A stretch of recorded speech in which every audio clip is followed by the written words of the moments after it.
Therapy अपने आप में आज पूरा वर्ल्ड रिसर्च कर रहा है कि यज्ञ क्या है। यज्ञ थेरेपी कुछ भी आप यज्ञ में देते हैं तो वो 100 गुना होकर के मिलता है। फॉर एग्जाम्पल, सूखी मिर्च का अगर अपन अकेले खाएं तो अकेले का मुंह जलेगा, और उसी को अग्नि के स्पूट करते हैं, छोड़ते तो कितने लोग सीखे मरेंगे, है ना। ये तो अपन एग्जाम्पल देखा है। ये सूक्ष्मीकरण का प्रभाव है। एक अपन ने लाल मिर्च स्थूल रूप जो फिजिकली अपने को दिख रही है, उसने क्या किया, एक सिंगल व्यक्ति को इफेक्ट किया, परंतु उसी सूखी हुई मिर्च को जब अपन ने आहूत कर दिया अग्नि में, उसने क्या किया, सूक्ष्म में कन्वर्ट होकर कईयों को इफेक्ट कर दिया। तो ये मोटा मोटी यज्ञ का विज्ञान है।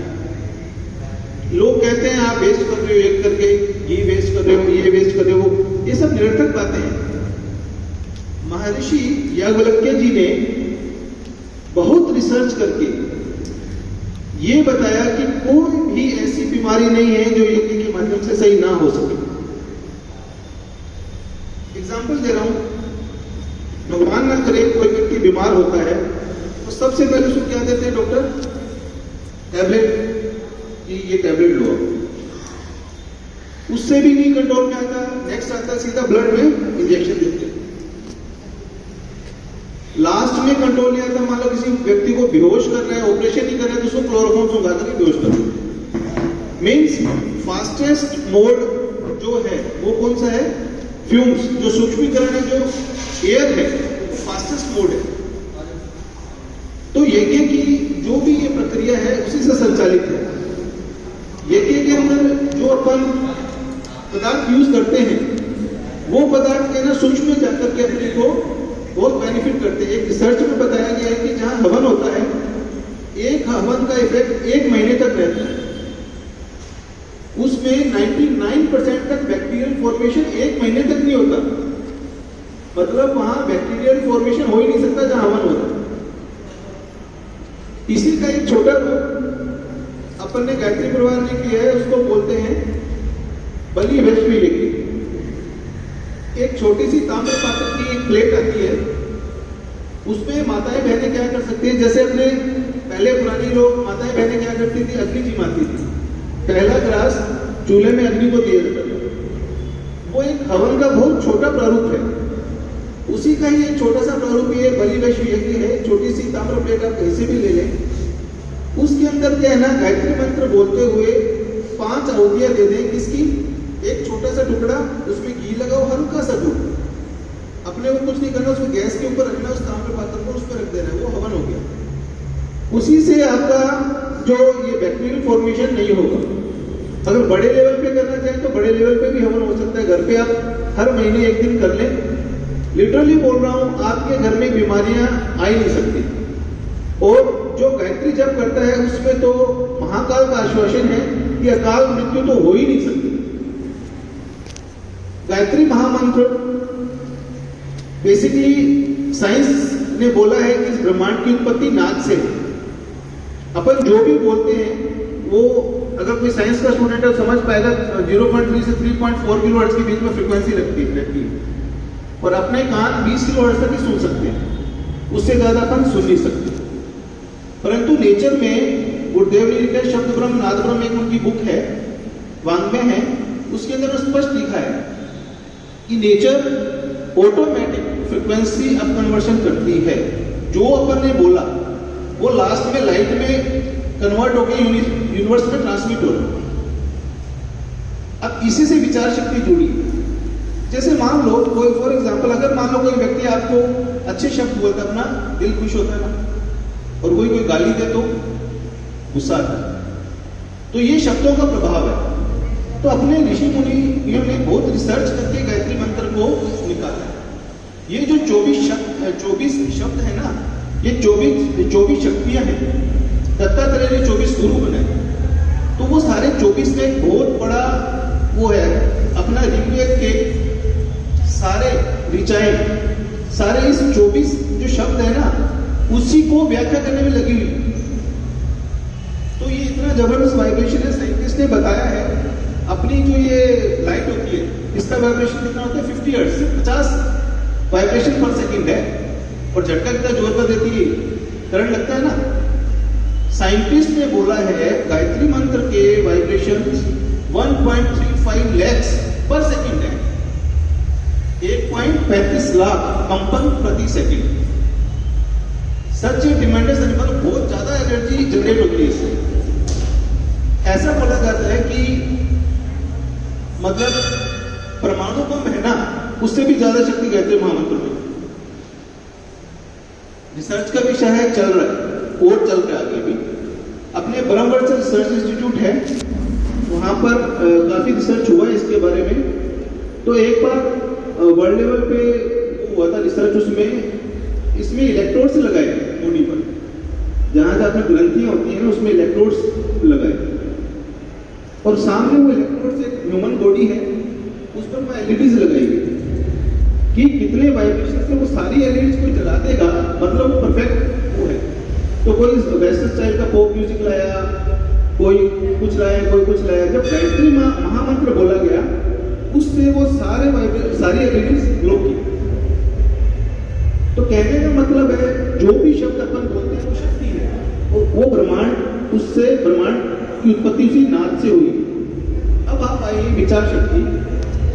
कोई भी एक्शन अपन करते हैं तो सबसे पहले कहते विचार आता है, भाई सबसे पहले विचार है तभी अपन एक्शन परफॉर्म करेंगे, उसके बिना तो कुछ हो ही नहीं सकता।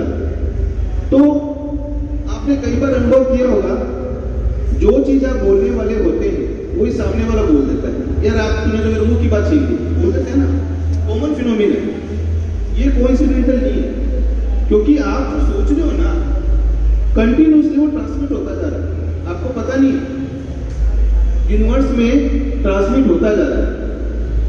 अब वो सामने वाले ने उसको रिसीव करके और ओरिजिनेट कर दिया, बस इतना ही हुआ है। कोई गाना आप गुनगुनाना चाहते हो, इतनी देर में कोई गुनगुनाता हुआ चला जाता है, अरे यार ये गाना तो मैंने गाना था भी, होता है ना।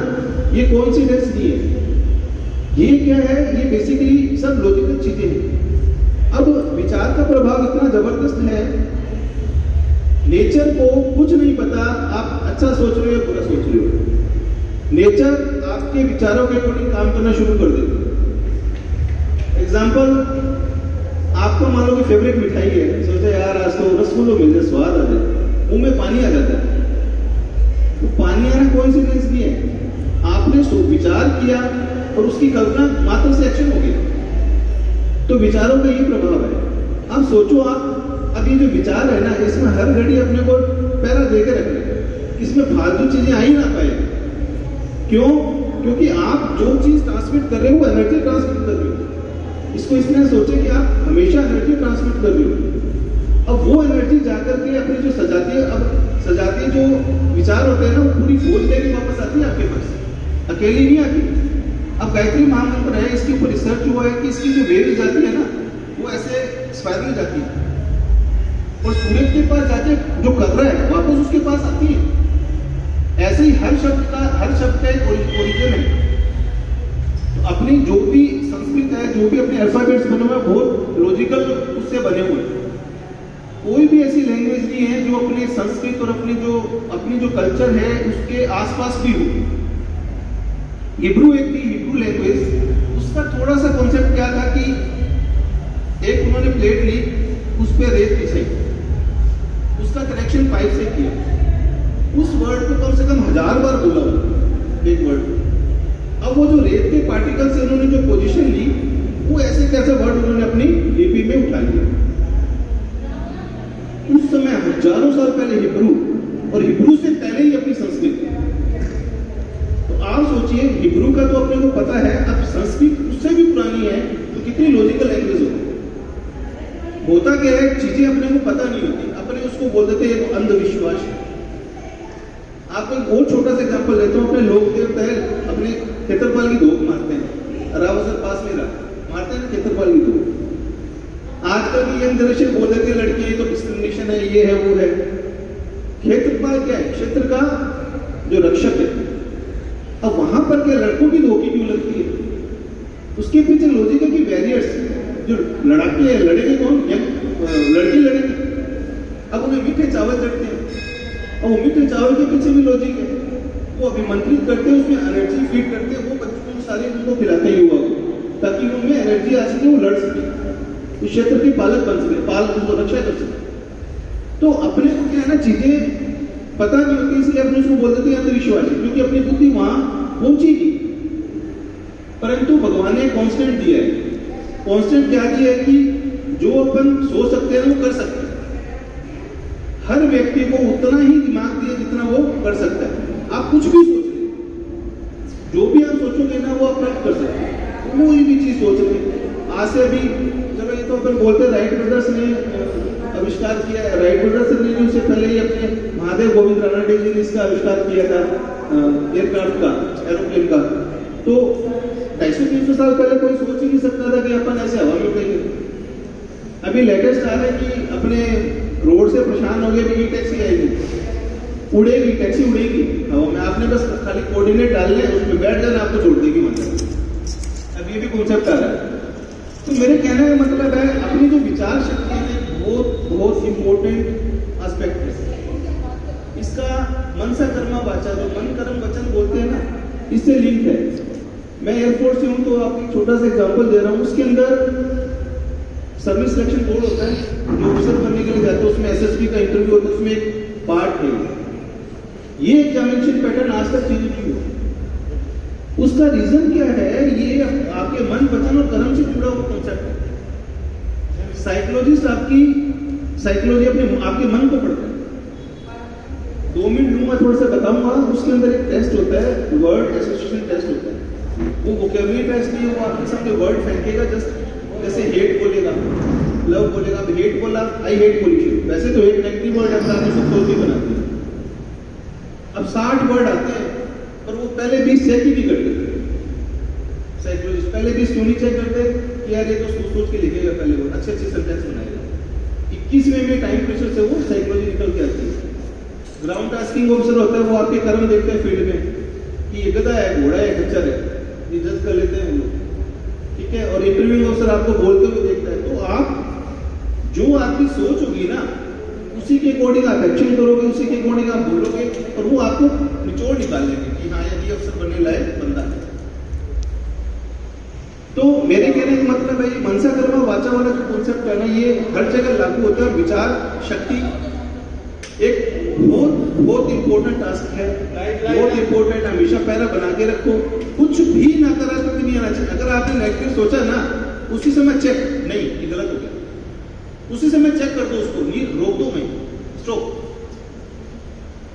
अब उससे क्या, क्योंकि आप उसको ऐसे सोचो यार मैंने ट्रांसमिट कर दिया, क्या ट्रांसमिट कर दिया मैंने? ऐसा नेगेटिव एनर्जी ट्रांसमिट कर दी। आपको हमेशा पॉजिटिव वाइब्स अगर लेनी है, आप आज जिस स्थिति में हो वो स्थिति आपके विचार है। आप अच्छी स्थिति में हो तो भी आपके विचार है, आप बुरी स्थिति में हो तो भी आपके विचार है। भगवान को दोष देने से कुछ नहीं होता। रीजन विचार से ही आप एक्शन करोगे, जो कर्म है वो ये ना, कर्म प्रधान विश्व करी रहा था, जो जस करी पशुपल चाखा।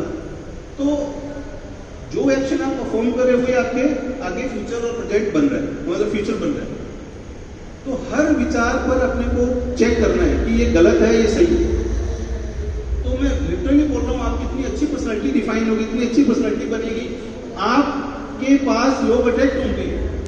जैसे एक होता है ना यार, कई बार लगता है यार इनसे मेरे को बात करनी चाहिए, बड़ा वो उनको हो रहा है, आपको खींच रहा है। उनके विचार वाइब्स इतनी पॉजिटिव है कि आपके पास, आपको लगेगा इसके पास बैठने का मन कर रहा है, इनके पास बैठने अट्रैक्ट करती है ना पर्सनालिटी। तो वो कोइंसिडेंस नहीं, उनका ऑरा चारों तरफ इतना अच्छा पॉजिटिव है, पॉजिटिव वाइब्स है कि वो खींच रहे हैं। तो अपन गुरुदेव कहा करते थे कि आप चलते फिरते शक्तिपीठ बन जाओ।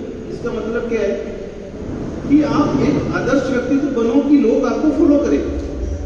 पक्का सराहना से ये युवा शक्ति आई, बड़ा अच्छा लगा है, मतलब दिल गदगद हो रहा है मेरा। पक्का सराहना तो बस मतलब निहाल हो गया। आजकल एक बहुत बुरी बीमारी चल रही है, नशेबाजी। मैं आप लोगों को देख के ये गारंटी देता हूं, पक्का सराहना में तो घुस नहीं सकता। रीजन क्या है कि अपन सरकार को दोष देने से, पुलिस को दोष देने से कुछ नहीं होगा। हमारी यंग जनरेशन, हमारे बच्चे, हमारे भाई अफेक्टेड हो रहे। मेरा कोड़िया वाली गांव है जी, वहां पर 60 बंदों ने बीड़ा उठाया, 20-20 के 3 ग्रुप बना लिए और सारे लट समेत, हर तीसरे दिन ड्यूटी आती है, रात को जागते हैं, लट समेत ड्यूटी करते हैं। मजाल है गांव के किसी कोने से कोई नशा बड़ा आ जाए बेचने वाला। और आज कोड़िया वाली में गांव में कोई नशा नहीं करता, जो करते थे उनको छुड़वा दिया लट मार मार के, बाइकआउट कर दिया उनके प्रयोग उनका बाइकआउट, मतलब वैसे ठीक है ना, वो परेशान होकर के मजबूर होकर नशा छोड़। तो विचारों का इतना प्रभाव पड़ता है। मैं बार बार आपसे रिक्वेस्ट कर रहा हूँ, मनसा कर्मा वाचा। अब विचार शक्ति को अपने प्रबल कैसे करें? तो स्वाध्याय और सत्संग। स्वाध्याय क्या है? अच्छी बुक्स का पढ़ना। अब अपने रामायण भी पढ़ते हैं, गीता भी पढ़ते हैं, ये सब अपन गुरुदेव का साहित्य पढ़ते हैं। क्यों पढ़ते हैं? ताकि अपनी जो थॉट प्रोसेस है उसी में डायरेक्शन में चले। और बार बार आप वही चीज पढ़ोगे ना, तो वो आपकी पर्सनैलिटी का एक पार्ट बन गई, तो आप कभी नेगेटिव सोचोगे नहीं। और सत्संग क्या है? सत्संग जैसे मंदिर तो बहुत पवित्र जगह होगी, मान लो 4 व्यक्ति अच्छी पॉजिटिव वाइब्स के हैं, अगर वो बैठ करके पॉजिटिव सोच लिया ना, वो सत्संग है। आज आप हमें 5-6 जो नई जनरेशन आए हो, आपने बोलिए पक्का सारना में हमें ये पॉजिटिव करना है, सारे एक जगह बैठ गए, उसके रूपरेखा तैयार की, विचार बनाया, तो वो पक्का सारना के लिए सत्संग हो गया। तो ये स्वाध्याय सत्संग ये क्या है? ये अपनी विचार शक्ति को बढ़ाने का एक माध्यम है। यज्ञोथेरेपी एक बहुत बड़ा रिसर्च का विषय चल रहा है। आपको जानकर खुशी होगी, कैंसर तक के पेशेंट को 70% तक ये कैसे ठीक कर दिया गया। वो स्पेसिफिक जो एक्चुअली बेसिकली जो हवन सामग्री है ना, उसमें जड़ी बूटियों का सम्मिश्रण चेंज करना पड़ता है। हमारे शांति ग्रुप में रिसर्च चल रहा है इसका, यज्ञोथेरेपी। और जो देश संस्कृति विश्वविद्यालय है उनका बहुत बड़ी यूनिवर्सिटीज के साथ कोलैबोरेशन हुआ है, MOU साइन हुए हैं, वो डेली रिसर्च कर रहे हैं कि इसमें अब क्या, अब इसमें अब क्या। एक छोटा सा एग्जांपल दूं, एक व्यक्ति को कैंसर हुआ, उस व्यक्ति को साइकोलॉजिकल इफेक्ट बता रहा हूं आपको, फॉरेन में सिर्फ ये रिसर्च हुआ, उसको इंजेक्शन दिया गया, उसको बोला तेरे को इतने लाख डॉलर का इंजेक्शन लगा दिया। उसका मतलब वो हुआ कि यार अच्छा इतना बढ़िया थेरेपी दी, बोलो तो वहां से इतनी बढ़िया कीमोथेरेपी दी, कोई थेरेपी नहीं दी, कोई इंजेक्शन नहीं दिया उसको, वो बंदा 70% सही हो। तो अपन जो कहते हैं ना, आज जो भी बीमारी है, जो बोलते हैं ना बीमारी, वो बेसिकली बीमारी कहां से? सूक्ष्म से शुरू होती है। स्थूल की परिणति तो लास्ट है। आपने देखा होगा 1.25 क्विंटल के बंदे हंसते खेलते रहते हैं, ना उनके शुगर होता ना बीपी होता। कहते हैं ना वजन ये हो गया, BMI ये हो गया, ये हो गया, कुछ भी है जी, सारे यहाँ तक खेल।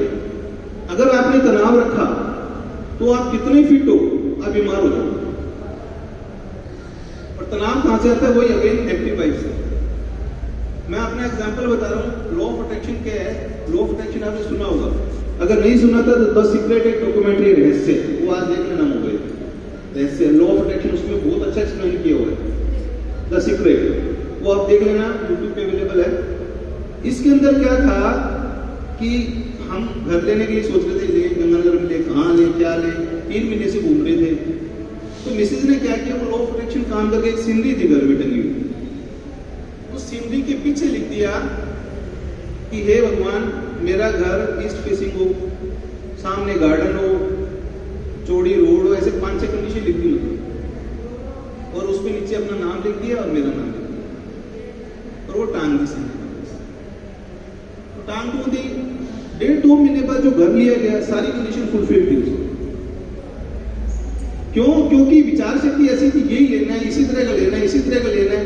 तो मैंने अभी बोला ना कि जो आप विचार कर रहे हो इमीडिएट ट्रांसमिट होता जा रहा है, होता जा रहा है, होता जा रहा है। इतना ट्रांसमिट कर दो कि पूरी फौज ही आपके दिमाग में आ जाए और अपने आप प्रकृति को लगा दो उस काम में, करिए। तो इच्छा शक्ति क्या कहते हैं? संकल्प शक्ति। संकल्प शक्ति विचार शक्ति है। आज आप एग्जांपल दे, आप है करके देखना प्रैक्टिकली। मेरे कहने पे मत जाना, मेरे मतलब गुरुदेव के कहने पे मत जाओ, आप खुद प्रैक्टिकल करके देखना। कोई भी पॉजिटिव वाइब्स आप सोचो कि मेरे को ये करना है, तो जैसे लेंस की तरह फोकस करते हैं ना, जला देता है लेंस फोकस करके, इतनी शक्ति होनी चाहिए उस संकल्प शक्ति में, यही करना है मेरे को, यही करना है, भूखे रहेगी जी वो, प्रकृति लग जाएगी काम करने। आइंस्टीन साइंटिस्ट सुना होगा, वो पता है लैंप पोस्ट गिरते हुए जाता था ताकि मैं घर का रास्ता नहीं भूलूं। क्यों? क्योंकि वो चलते हुए भी अपनी उस रिसर्च पे डूबा रहता था, बल्कि सिर्फ फोकस फोकस और फोकस रिसर्च पे डूबा रहता था। तो क्योंकि उसकी विचार इमीडिएट ट्रांसमिट होते थे। मैं आपको अपना एग्जांपल बता रहा हूँ, एक मेरी बहुत बड़ी टेक्निकल प्रॉब्लम आई थी एयरफोर्स तेजपुर बेस में। वो टेक्निकल प्रॉब्लम इतनी क्रूशियल थी कि अब इंचार्ज मैं था उसका, मेरे को बोला गया कि मेरे कमांडिंग ऑफिसर ने बोला यार ये करना है। मैंने कहा ठीक है, मैम थी मैडम थी, तो मैंने इट्स ओके मैम करता हूँ। तो सोचता रहा दिन रात, मेरा क्या हुआ ना, कैसे होगा, दिन रात उसी में लगा रहता सोचने। आप मानोगे एक रात सपने में मेरे को उसका सोल्यूशन मिला, सपने में। क्योंकि जो आप सोचते हो ना वो आपके विचार, आपने सोचा हो, कई बार सोचते हो, वो सपने में आ जाता है। सपने में मेरे को सोल्यूशन मिला, अगले दिन मैंने इम्प्लीमेंट किया और वो टेक्निकल प्रॉब्लम दूर हुई। मेरी कमांडिंग ऑफिसर ने बुलाया, विंग कमांड मैम ने, MK how you did this, from where you got this solution? Ma'am in dream, just joking. मैंने I am not joking, I am serious, ये मेरे को सपने में ही मिला सोल्यूशन, लिटरली। तो कहते हैं हाउ इट हैज हैपेंड। मैंने जब फिर बताया उनको, मैडम दिन रात यही सोचता रहता था मैं, तो वो सोल्यूशन भगवान ने दे दिया, अपने आप होगी सही। तो मेरे कहने का मतलब, अगर आप पॉजिटिव नेगेटिव जो भी सोचोगे ना, पॉजिटिव सोचोगे तो पॉजिटिव शक्तियाँ आ जाएगी आपके पास, नेगेटिव सोचोगे तो नेगेटिव शक्तियाँ आ जाएगी। तो आपसे सबसे यही प्रार्थना है कि हमेशा अपनी पॉजिटिव वाइब्स ट्रांसमिट करते रहो और जीवन में बहुत बहुत सफलता प्राप्त करो। धन्यवाद। मैं सुंदर जी भाई